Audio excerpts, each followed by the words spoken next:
Hey. I am Dr. NIKKI ZEIGLER. I am the publisher of the HBCU magazine. I'm so excited today. Listen, in the month of February, we did Black History Month. We're in the month of March, we're doing International Women's Day. And I'm so delighted to connect with Cricket Wireless and a program that we're pushing out called the You Can Call on Me campaign. And we're excited because we're tapping into the HBCU community, and we got some amazing women that I'm going to bring forward today to talk about this initiative. I want you to go ahead and take a moment to like, tag, and share, and let us know you're watching this particular episode. It's all things her.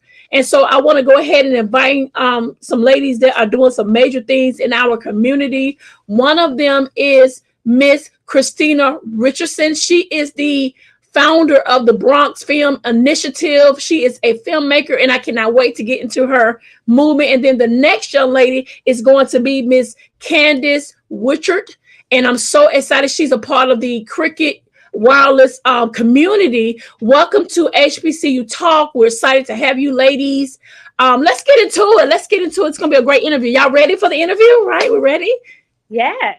Okay, awesome. Christina, you there? Can we hear you? Yes, can you hear me? I can. You sound amazing. I'm delighted to have you guys on the show today. Listen, all things her, all things Black history, all things Women International Month.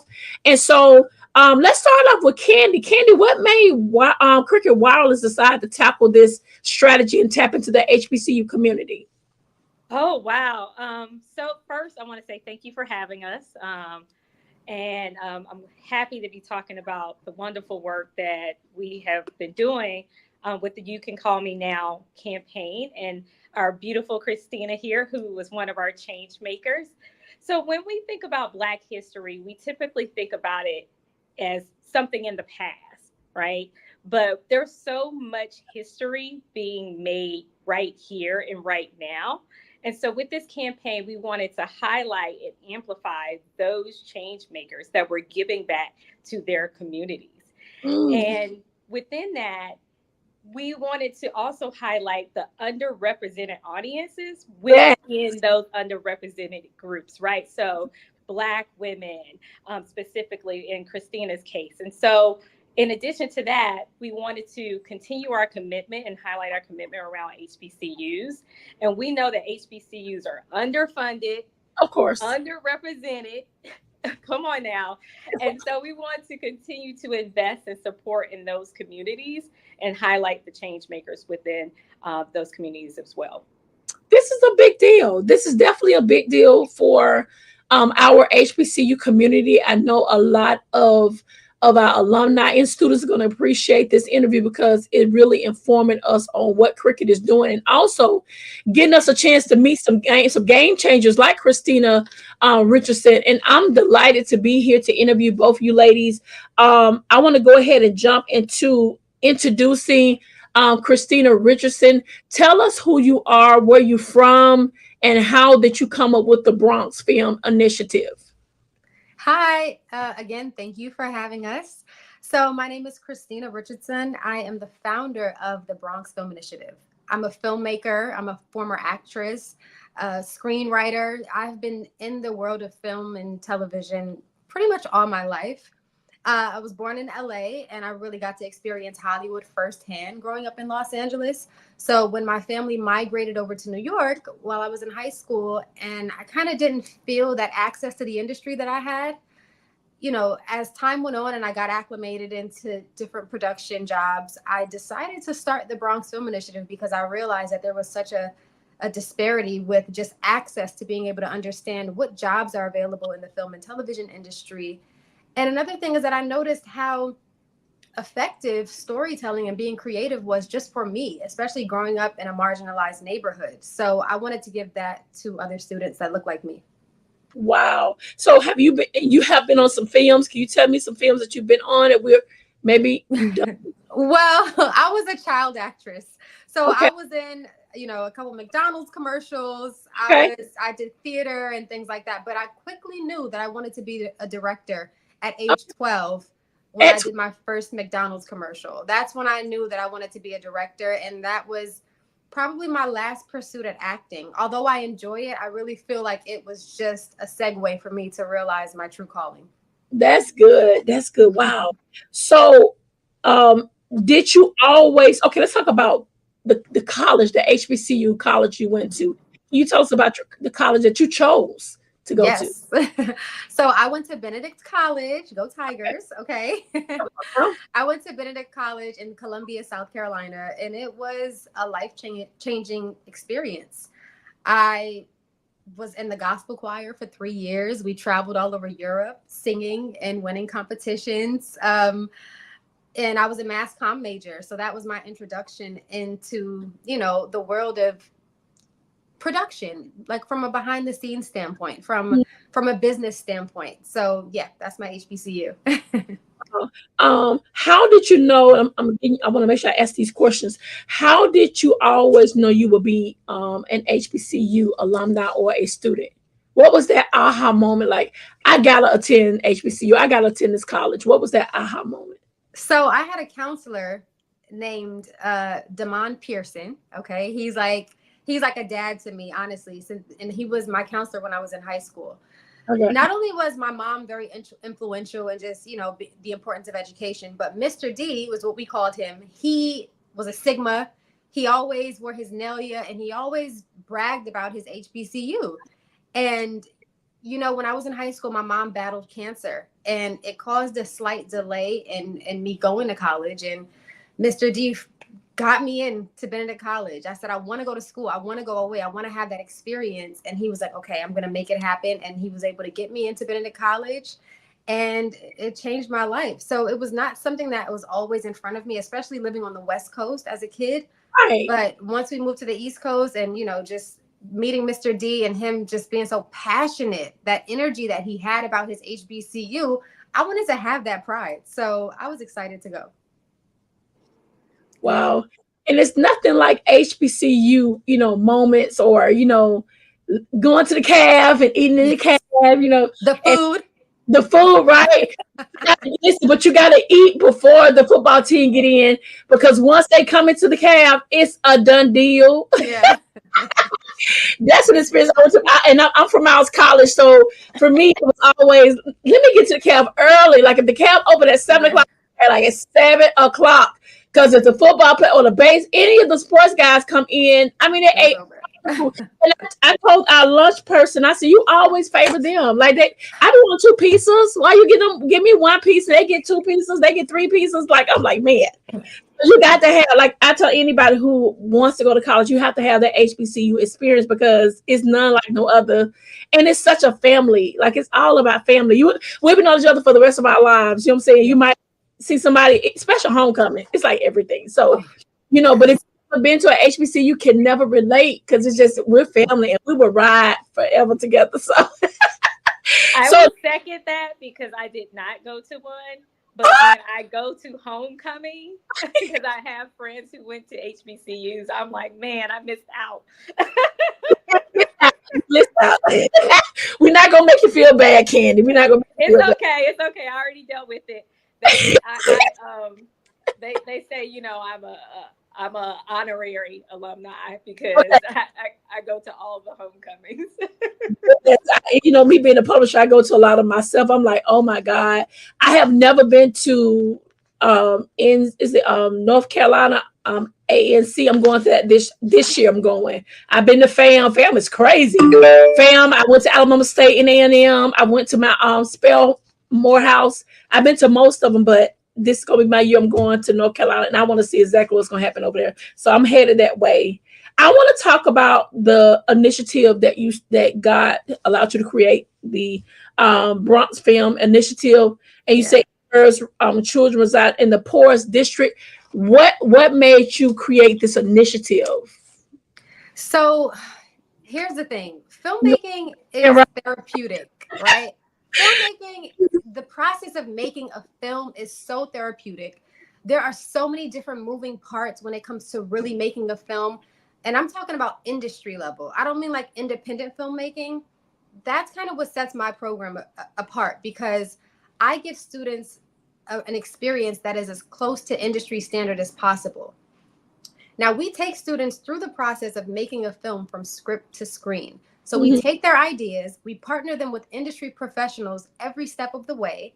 And I'm talking about award-winning screenwriters, actors, production professionals, cinematographers, gaffers, sound designers, set designers. We work with different production companies, all with the mission of giving students pretty much unlimited resources to tell the stories that they want to tell, so that Wow. we can show them and share them with the world, and the world will pay attention. And they're not distracted by, low budget production and, oh, well, it's a cute student film. No, these kids have a message, and it needs to be shared, and y'all need to pay attention. So Right. that's what sets us apart. I want them to have that experience, because there's just something special about having an idea in your mind and then actually seeing a lot of people rally behind your idea, and then you're watching it on the big screen. Like when their credits roll and they see their names on the screen, it changes them. And I think everybody should have that experience, honestly. And I started it in the Bronx because that's where my family is from. That's where my roots are from. And I know it's one of the poorest congressional districts in the world, but that's where hip hop was founded. Like, there's so much magic and talent in these areas, and it's untapped. So my goal is to literally change the face of the industry by handpicking talent and giving them exposure that they would have never had. Wow. How has cricket helped you continue to pursue your dreams? Well, number one, giving me a platform and just honestly seeing me and recognizing me, because when you do this work, sometimes it gets a little tireless and you don't necessarily see the result or the fruit of your labor right away. And Cricket Wireless has given me just a platform and given me recognition. People are reaching out to me and, like, wanting to understand more. I've gotten people writing me like, I would love to volunteer for your program. And I mean, Oh, programs like this, that's what you need. You need people to support, you need allies and people to rally behind your vision. So that's what Cricket has done for me. Like, this is an amazing experience. I thank you, Cricket, for highlighting me. Bring some tears to my eyes. No, seriously. so one I love question. that. I know you are a Delta Sigma Theta. Um, First of all, what made you decide to go Delta? I have to ask that question. And what have inspired you to, because of you being a part of that sorority, be a change maker? Well, I think being a change maker has always been in my blood. And I think that's what drew me to Delta, because Delta Sigma Theta Sorority Incorporated was founded by a group of radical women who wanted change. And they decided to take action, Right. instead of, wasn't conversation. It was like, what can we do? What steps can we take physically to make change? And that is my personality. I've always been radical. I've always been the type of person that sees a problem and can't shut up about it.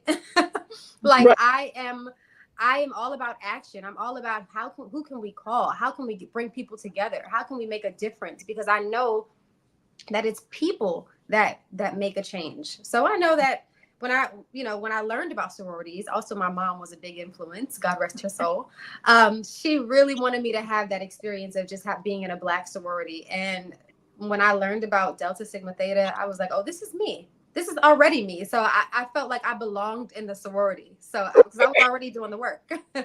Wow. So the You Can Call on Me campaign, and this is for Candi. How does the You Can Call on Me campaign align with Cricket Wireless greater strategy to connect with the HBCU community? Yeah, kind of what I was kind of talking about, highlighting a little bit earlier is for us, again, HBCUs are underrepresented and Mhm. underfunded. And we really wanted to invest in the communities that we serve. So HBCU communities are our customers. We Mhm. want to be a network for their network. And so it really gets highlighted in what we have. We have a Cricket Ambassadors program. I definitely want anybody who listens to this to hear about this, because they are actually accepting applications now.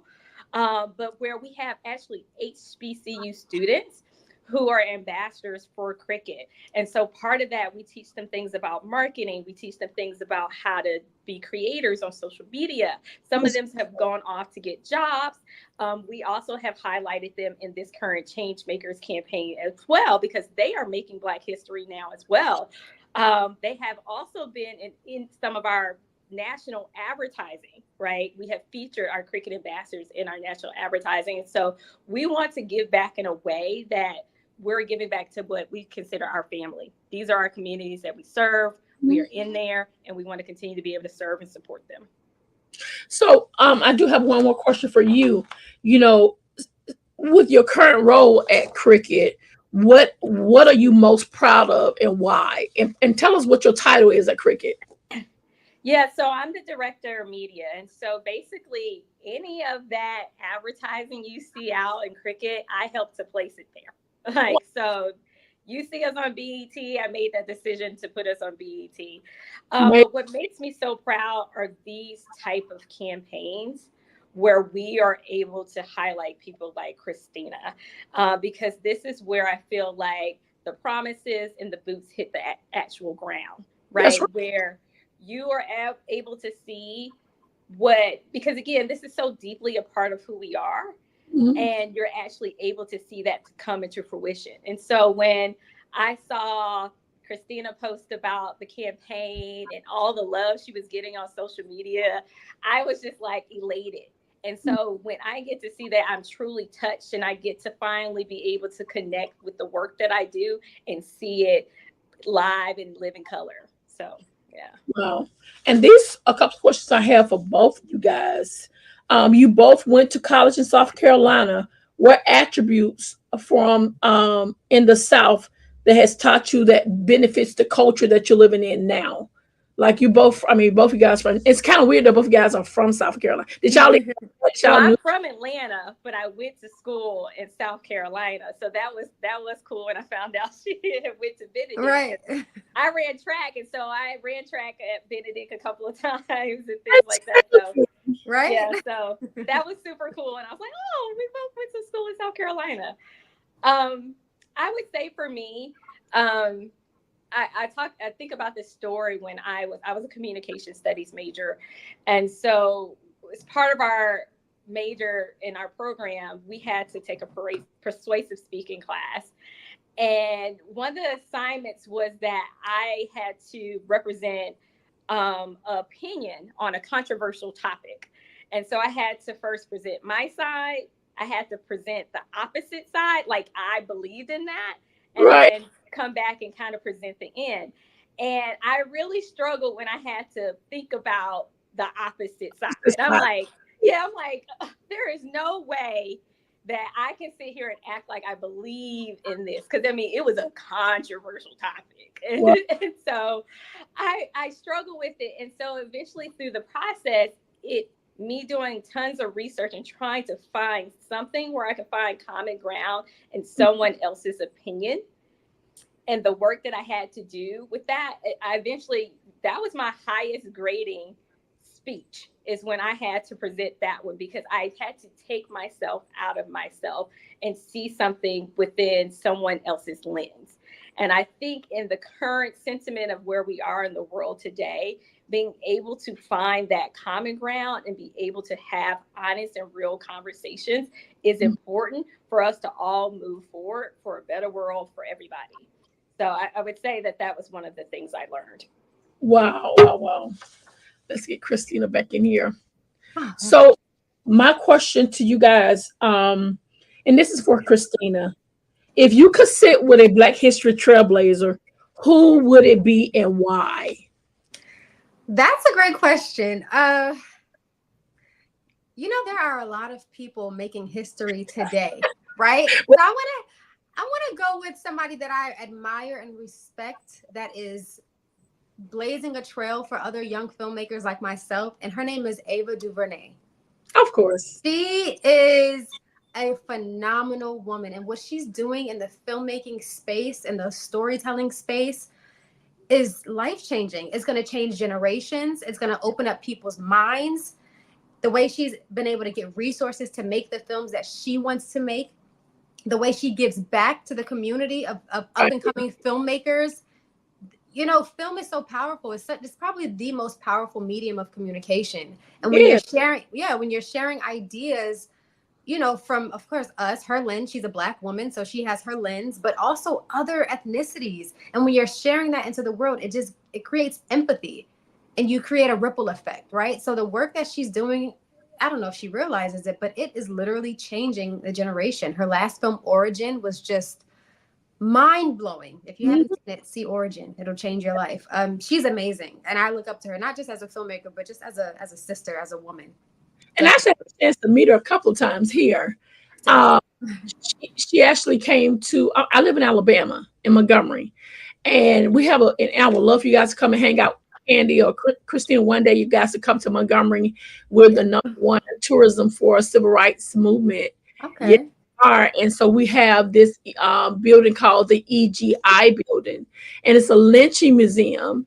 And so you're able to come and see that. Yes, you got to come. And also we have this Black History Museum, and we have like 40 3D slaves talking about what they went through. And she came and toured the place, and Brian Stevenson, which is the owner of EGI, did a media room. And of course, we all showed up and covered the story, because I felt like, we should always make sure we're constantly,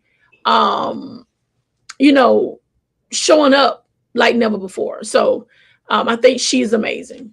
She is. It's funny. I have a friend that is one of the actors in that museum. His name is Moses Sese. He is a phenomenal actor, and he has a hologram in that museum. And he told me about it. So now you're saying it. I have to go check it out. Definitely. It is a sobering exhibit. I remember when I went a couple of years ago. Really? And I was driving back from a vacation. We were coming from the beach. And so we were like, we have to stop here. We're going to have to stop. And it was just, it just grips at your soul. It grips at your soul. It really does. I'm gonna tell you what makes it different, Ken, and I'll say this. Even when you're at the actual place, it's more Caucasian there than we are. And so and I look at them like, well, how do you feel knowing all of this? And it breaks their hearts to know that, African American people have went through so much. So much. So yeah. And so I tell people, when you come, bring some tissue, because you're gonna cry.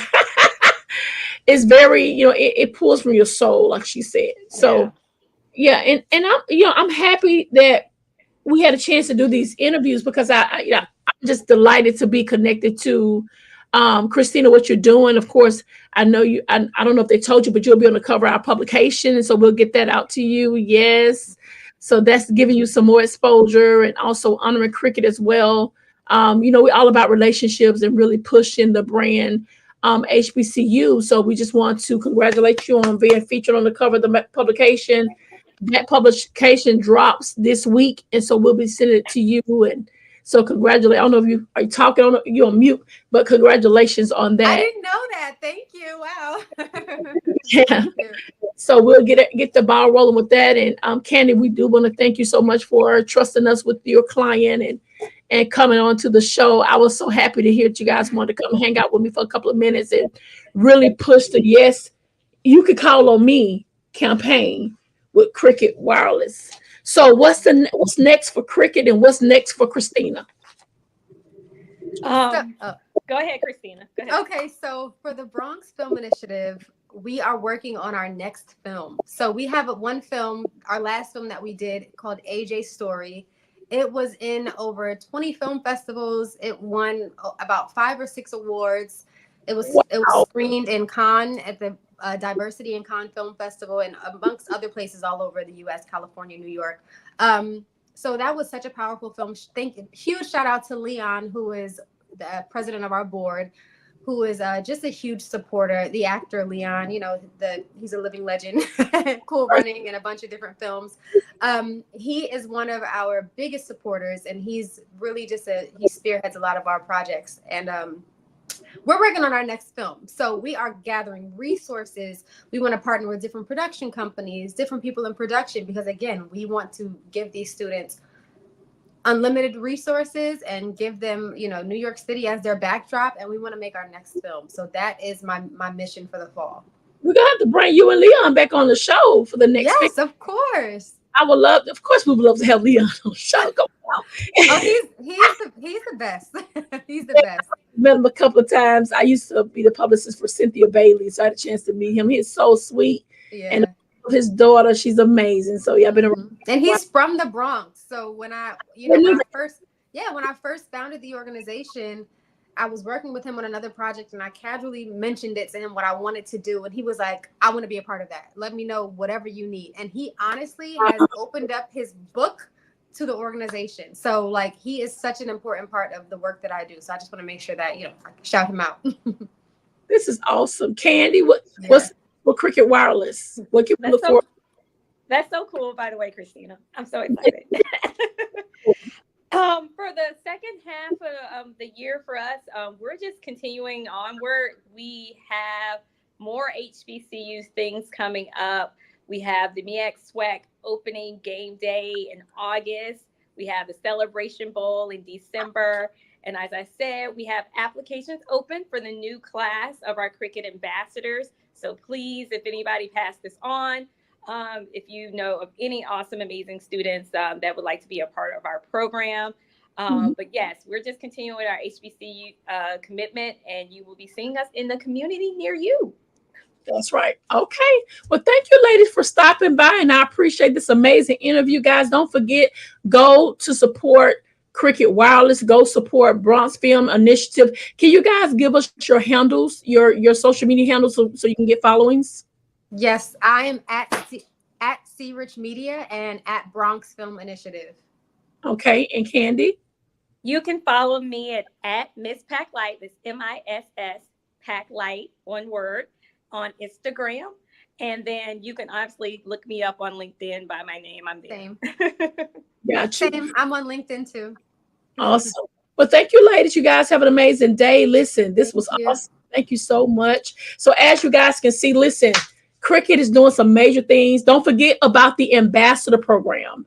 Once I show this live, I'm going to tag some of the schools to this and share this video with a lot of the colleges around the world. We cover 120 colleges. And so I think Cricket is a great example of what we're doing. And also, let's go ahead and support Christina Richardson with the Bronx Film Initiative, and let her know how you saw the interview here on HBCU Talk Show. I am Dr. Nikki Ziegler, and thank you so much. Until next time, you guys be blessed. Have a fab day. Bye.